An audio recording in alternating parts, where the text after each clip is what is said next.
जय हिंद दोस्तों, स्वागत है आप सभी का एक बार फिर से हमारे YouTube चैनल दी कॉपी पेन में।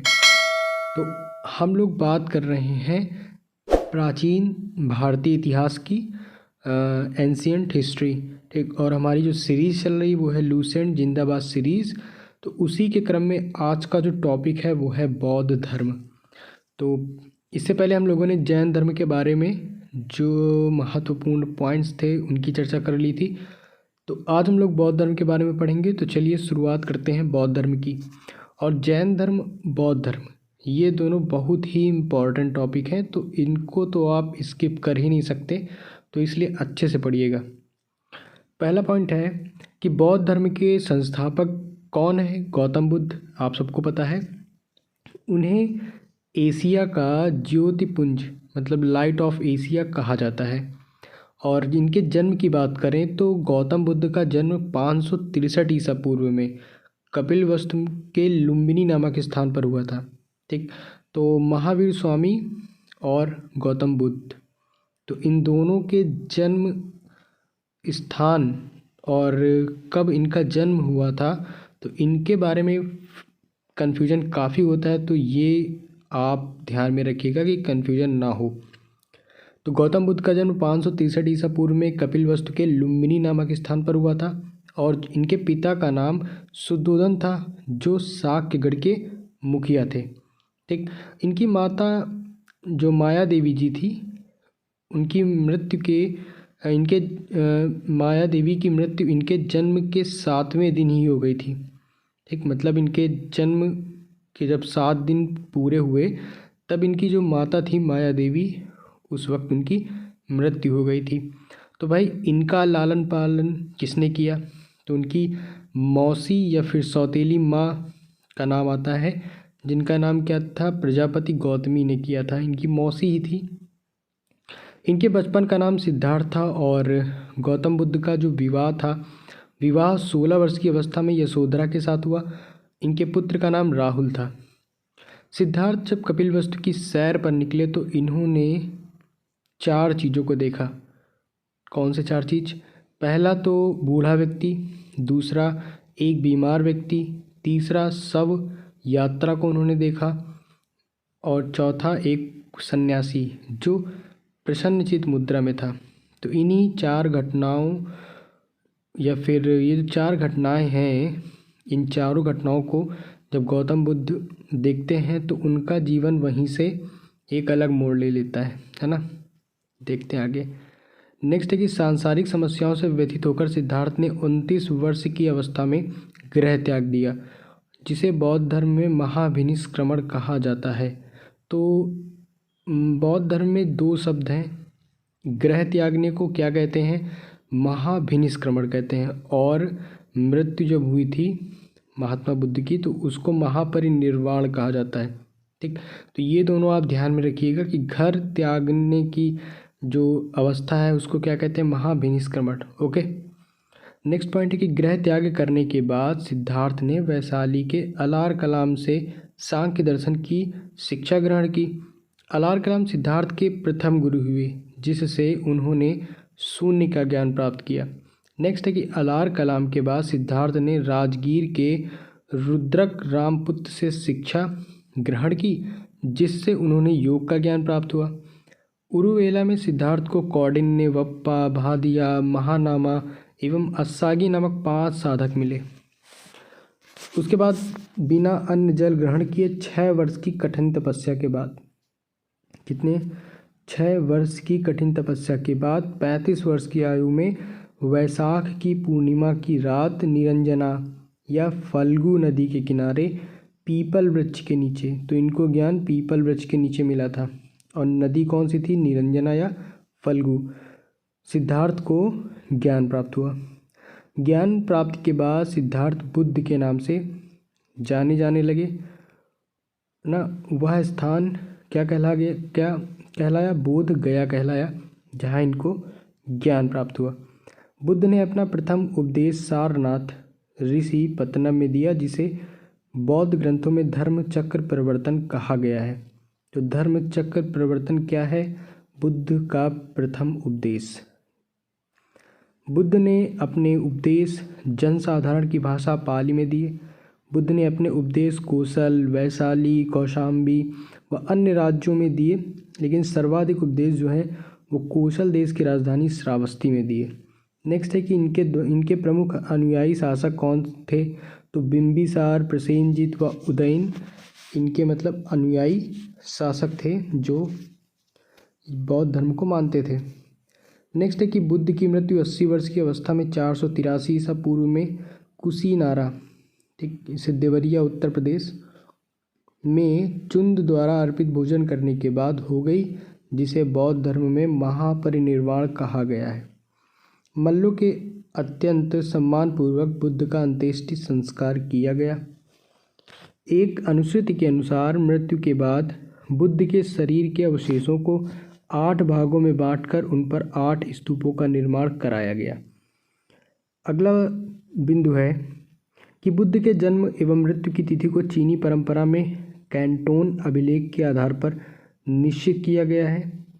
नेक्स्ट पॉइंट कि बौद्ध धर्म के बारे में हमें विशद ज्ञान त्रिपिटक के अंतर्गत 3 चीज़ें आती हैं, जैसे विनय पिटक, सूत्र पिटक और अधिधम्म पिटक, ठीक। इन तीनों पिटकों की भाषा पाली है और थेरवाद मत की पाली त्रिपिटक सबसे पुराना है। सूत्र या कहीं कहीं सूत्र पिटक ना, अगर सूत्र पिटक मिले या सूत्र पिटक मिले तो एक ही चीज़ है।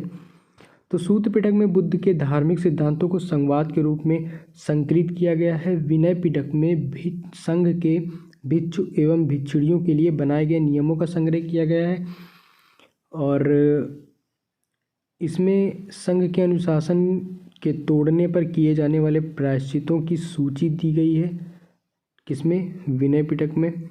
अभिधम्म पिटक में सूत्र पिटक में वर्णित सिद्धांतों के सुव्यवस्थित अनुशीलन के लिए आवश्यक सूचियों के सारांश तथा प्रश्नोत्तरी का समावेश किया गया है। एक पॉइंट लिखा है कि पाली त्रिपिटकों को 1ली शताब्दी ईसा पूर्व में श्रीलंका के शासक वत्तगामिनी की देखरेख में पहली बार लिपिबद्ध किया गया। अब सूत्र पिटक के 5 निकाय हैं, कौन कौन से? दीघ, मध्यम, संयुक्त, अंगुत्तर और खुद्दक। बुद्ध के पूर्व जन्मों से जुड़ी जातक कथाएं खुद्दक निकाय की 15 पुस्तकों में से एक है। खुद्दक निकाय में धम्मपद ना, नैतिक उपदेशों का पद्यात्मक संकलन, थेर गाथा, बौद्ध भिक्षुओं का गीत और थेरी गाथा, बौद्ध भिक्षुणियों की गीत है। बौद्ध धर्म मूलतः अनीश्वरवादी है। इसमें आत्मा की जो परिकल्पना है वो भी नहीं की गई है। बौद्ध धर्म जो है वो पुनर्जन्म को मानता है, यानी उनकी पुनर्जन्म में मानता है। तृष्णा को क्षीण हो जाने की अवस्था को ही बुद्ध ने निर्वाण कहा है। और नेक्स्ट पॉइंट है कि विश्व जो है दुखों से भरा हुआ, यह सिद्धांत बुद्ध के उपनिषद से लिया गया। बुद्ध के अनुयायी 2 भागों में विभाजित थे, एक भिक्षुक, उपासक। तो भिक्षुक कौन थे? तो बौद्ध धर्म के प्रचार के लिए जिन्होंने संन्यास ग्रहण किया उन्हें भिक्षुक कहा गया। उपासक की बात करें तो गृहस्थ जीवन व्यतीत करते हुए बौद्ध धर्म अपनाने वालों को उपासक कहा जाता है। नेक्स्ट पॉइंट है कि बौद्ध संघ में सम्मिलित होने के लिए न्यूनतम आयु 15 वर्ष थी। बौद्ध संघ में प्रविष्टि होने को क्या कहा जाता था? उपसंपदा कहा जाता था। और बौद्ध धर्म के त्रिरत्न कौन कौन से हैं? बुद्ध, धम्म और संघ। इसके बाद बौद्ध सभाएं आती हैं और ये काफ़ी इम्पोर्टेंट है। इसमें क्वेश्चन पूछता ऐसे है कि प्रथम बौद्ध संगीति कब हुई या किस जगह हुई, या इसके अध्यक्ष कौन थे और किसके शासनकाल में आयोजित हुई। तो यही ऐसे ही क्रम दूसरे, तीसरे और चौथे में भी पूछ सकता है। तो ये इनमें आपको सब कुछ याद करना बहुत ज़रूरी है। तो पहली बौद्ध संगीति हुई 483 ईसा पूर्व में, जो स्थान राजगृह था और इसके अध्यक्ष कौन थे? महाकश्यप। और किसके शासनकाल में? अजातशत्रु। इसके बाद दूसरी बौद्ध संगीति जो हुई वो 383 ईसा पूर्व में वैशाली में हुई। अध्यक्ष कौन थे? तो सब्बाकामी थे और शासनकाल किसका था उस समय? कालाशोक का था। नेक्स्ट है तृतीय बौद्ध संगीति, तो ये 250 ईसा पूर्व में हुई और स्थान पाटलिपुत्र अध्यक्ष मोगलीपुत्र तीस और शासनकाल किसका था? अशोक का था। चतुर्थ बौद्ध संगीति 98 ईस्वी में कुंडलवन कश्मीर में, और अध्यक्ष वसुमित्र या और उपाध्यक्ष इसके अश्वघोष थे, और किसके शासनकाल में? कनिष्क के शासनकाल में।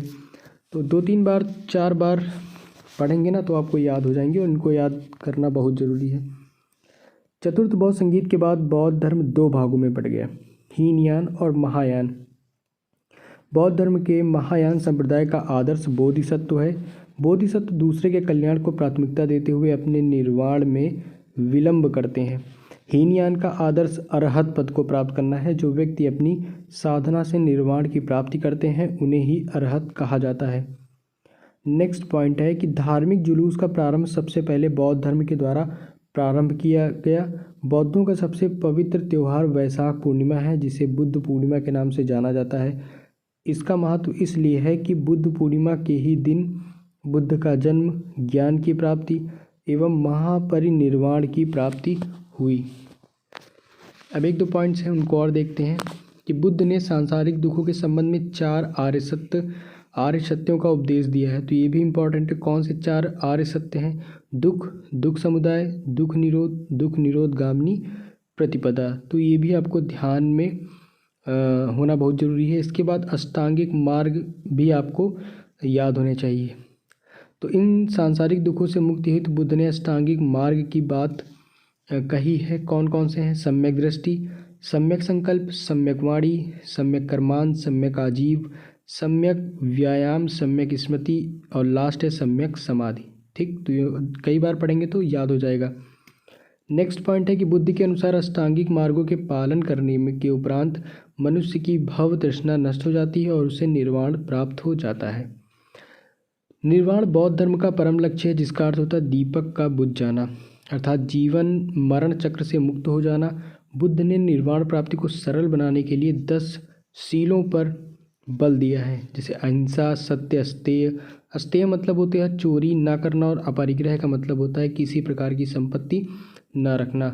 मद्य सेवन न करना, असमय भोजन न करना, सुखप्रद बिस्तर पर नहीं सोना, धन संचय न करना, स्त्रियों से दूर रहना और नृत्य ज्ञान आदि से दूर रहना। गृहस्थों के लिए केवल प्रथम 5 शील तथा भिक्षुओं के लिए 10 शील मानना अनिवार्य था। बुद्ध ने मध्यम मार्ग या मध्यमा प्रतिपद का उपदेश दिया। अनीश्वरवाद के संबंध में बौद्ध धर्म एवं जैन धर्म में समानता है। जातक कथाएं प्रदर्शित करती हैं कि बोधिसत्व का अवतार मनुष्य रूप में भी हो सकता है तथा पशुओं के रूप में भी। नेक्स्ट है कि बोधिसत्व के रूप में पुनर्जन्म को दीर्घ श्रृंखला के अंतर्गत बुद्ध ने शाक्य मुनि के रूप में अपना अंतिम जन्म प्राप्त किया, किंतु इसके उपरांत मैत्रेय तथा अन्य अनाम बुद्ध सभी अवतरित होने शेष हैं। नेक्स्ट है कि सर्वाधिक बुद्ध मूर्तियों का निर्माण गांधार शैली के अंतर्गत किया गया, लेकिन बुद्ध की प्रथम मूर्ति संभवतः मथुरा कला के अंतर्गत बनी थी।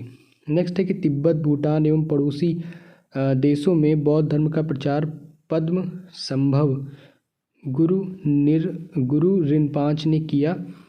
इनका संबंध बौद्ध धर्म के वज्रयान शाखा से था।